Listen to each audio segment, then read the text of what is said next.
विश्वरत्न doctor Babasaheb आंबेडकरांनी या भारताला संविधान सुपूर्द केलं आणि त्या संविधानाच्या माध्यमातून हा संपूर्ण भारत देश आज जगामध्ये चाललेला आहे। भारत देशामध्ये संविधानाच्या माध्यमातून 85% लोक ह्या ठिकाणी SC ST NT VGNT आणि OBC ह्या महिला असतील त्याच पद्धतीने पुरुष असतील या सर्वांना या ठिकाणी समान अधिकार देण्याचं कार्य भारतीय संविधानाच्या माध्यमातून झालं।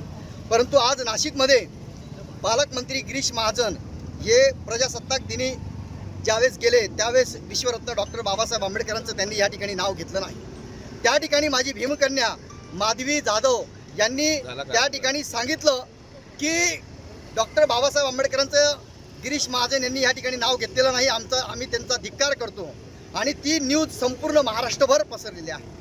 आम्हाला असं वाटतं की गिरीश महाजन यांनी ज्या पद्धतीने विश्वरत्न डॉक्टर बाबासाहेब आंबेडकरांचं नाव प्रजासत्ताक दिनी घेतलं नाही हे जाणून बुजून घेतलेलं नाही असा आमचा आरोप आहे। कारण की गांधीजींचा जो खून झाला तो गोडसेने खून केला आणि गोडसेने त्या ठिकाणी हिरवी चादर पांघरलेली होती की जेणेकरून या देशामध्ये हिंदू मुस्लिम दंगल घडली गेली पाहिजे होती।